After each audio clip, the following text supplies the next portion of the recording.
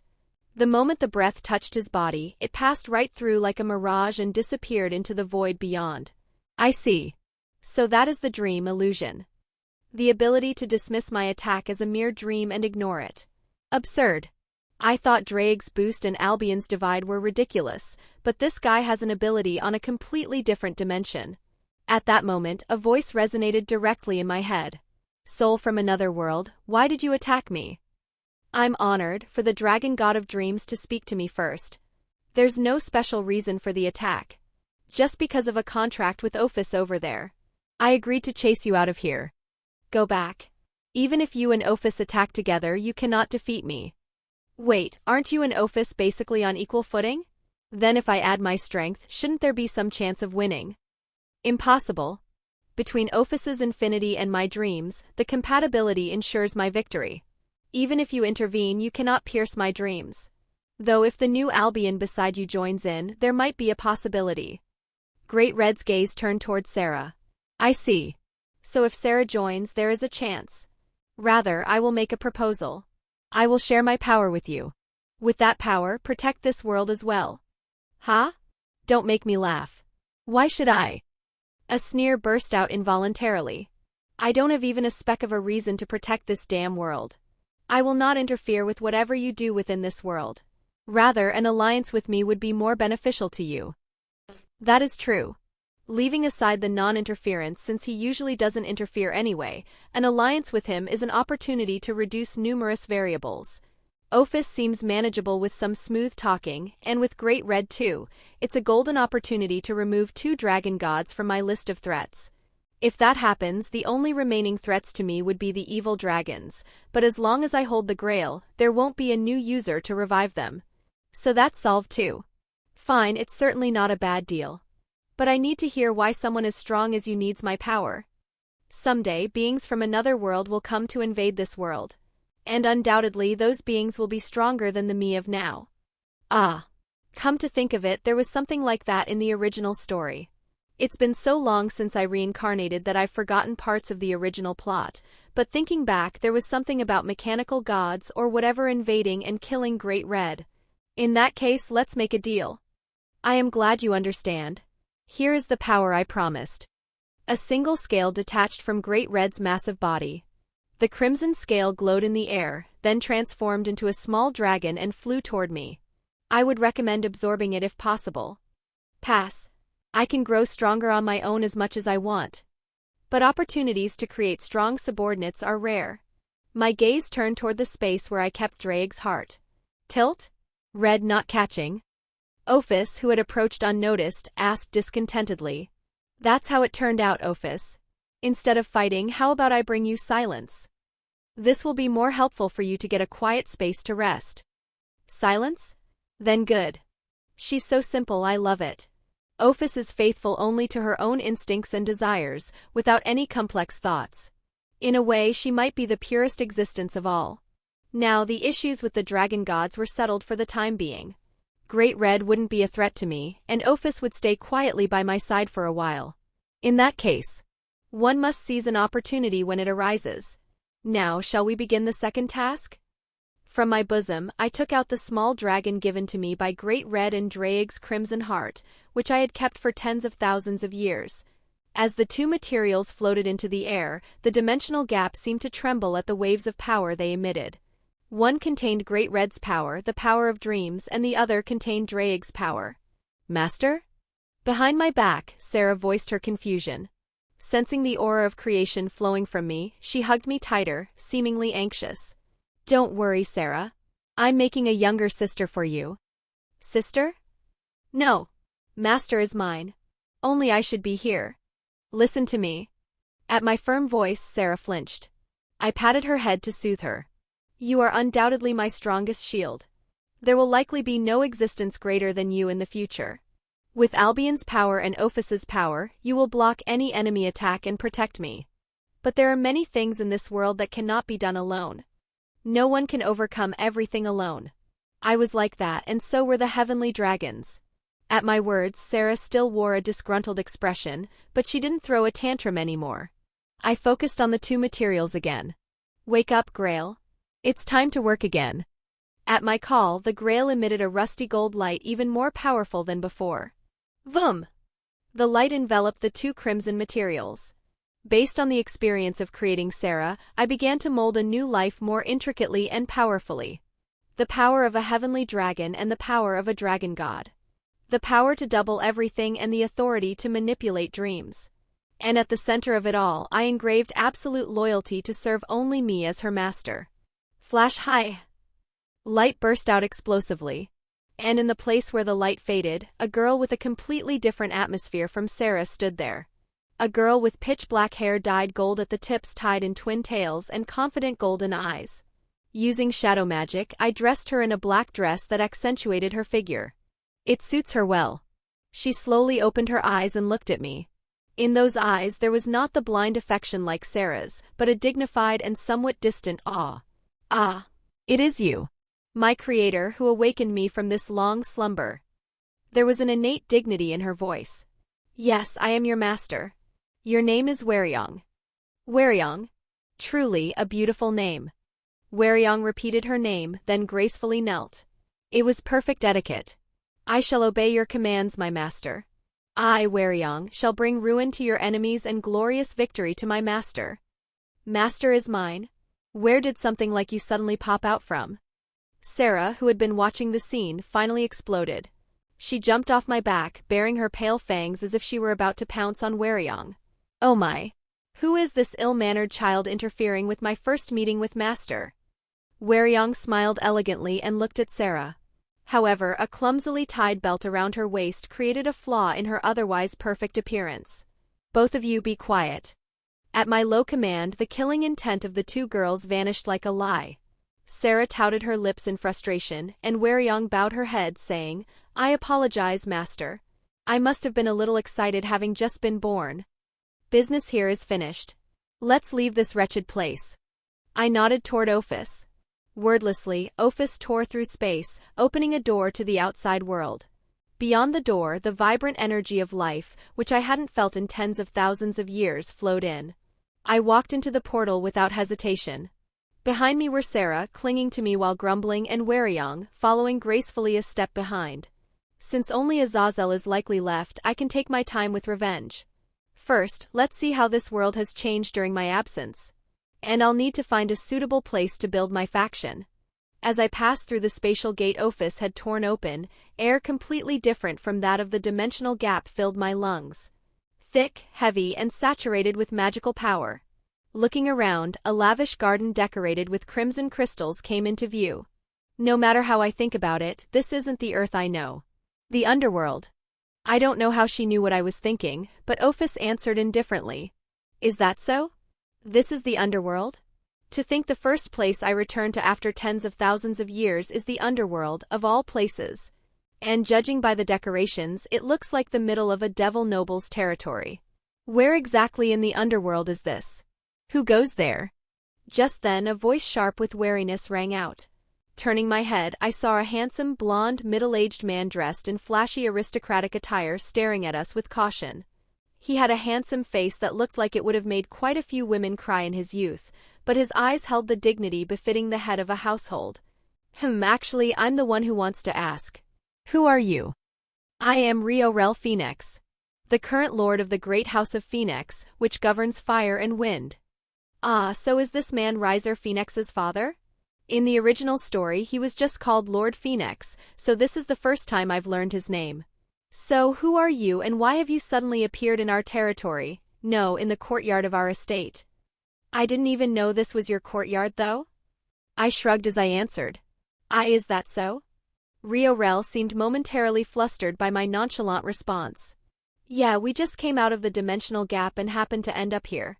We had no particular intention. Even so, I must ask for your identities. The power I feel from you is by no means ordinary. Well, from the perspective of you devils, I suppose I'm something close to a nemesis. At my words, Rio'Rel's expression hardened. My revenge against the devils was already over. After killing 3 Satans and absorbing the souls of tens of thousands of devils, my hatred toward them had cooled during my time sealed away. I couldn't kill Lucifer, but seeing the Phoenix Lord in front of me suggests this is near the timeline of the original story or slightly before. If so, the old Satan Lucifer would be long dead. The god of the Bible as well. In that case, the only target for revenge left for me is Azazel. Nemesis?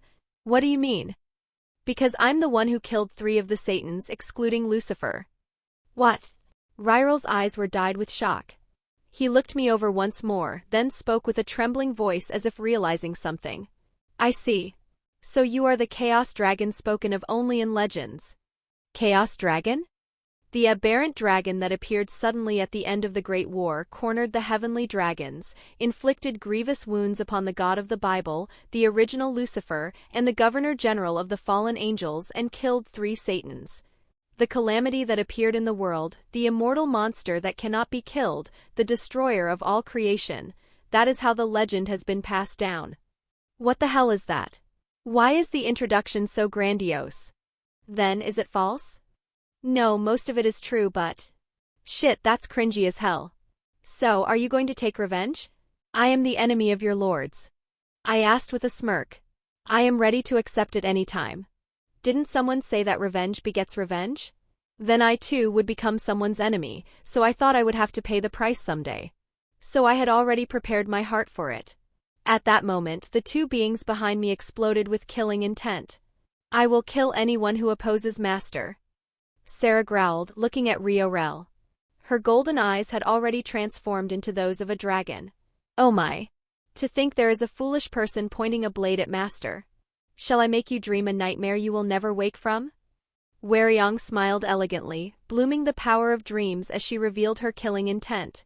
Tilt? Hit. And Ophis, seeing the 2 of them, seemingly thought she had to attack as well and quietly raised her hand. Do others know?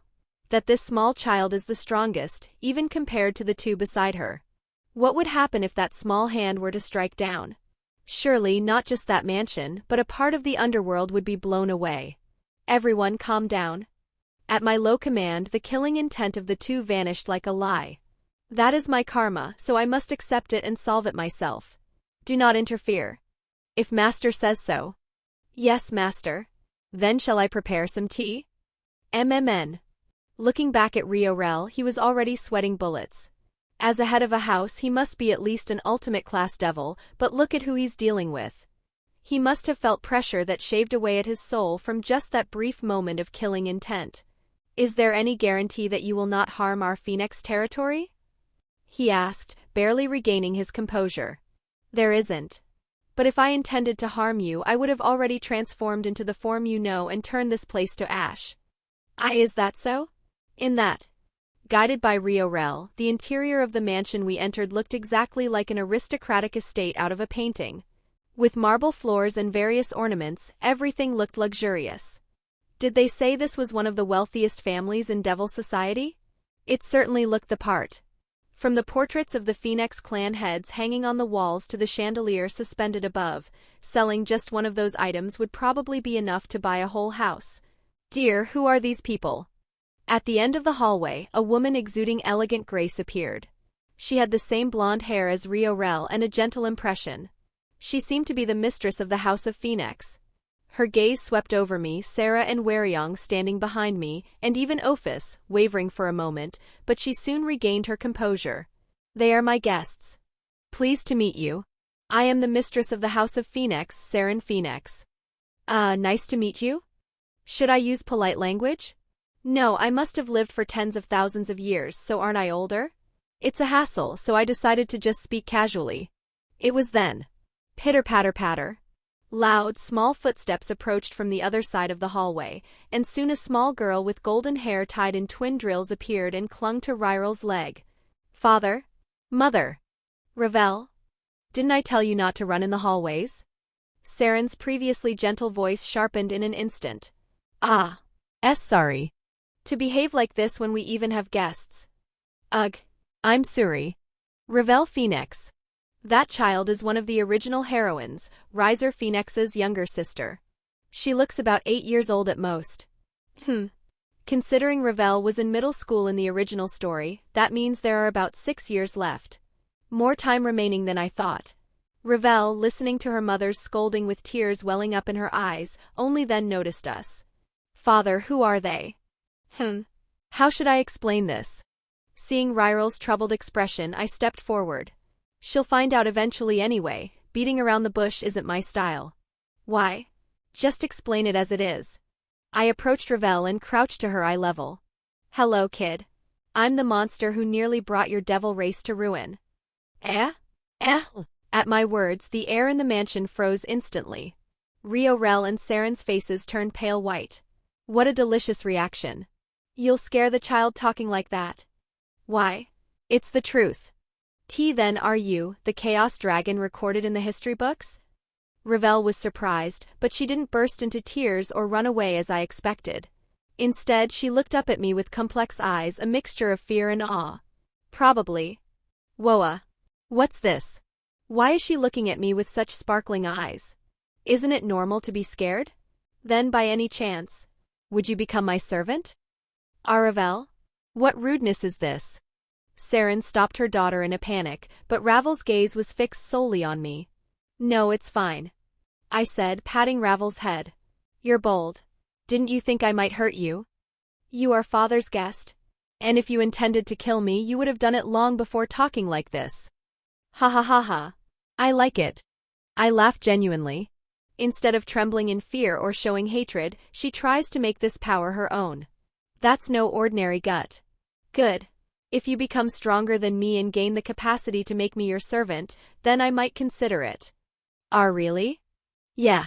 Though it will probably be absolutely impossible. Wanting strong servants is a good mindset. That greed is what makes oneself stronger. That's why I created Sera and Hwoarang after all. If you like, shall I train you? So you can acquire that capacity you want. Why yes. I definitely want to. Revel answered without hesitation. I turned back to her parents. The two still looked unable to recover from the shock. Is that all right? Rel asked cautiously. It's fine. Don't worry, I won't let the kid get hurt.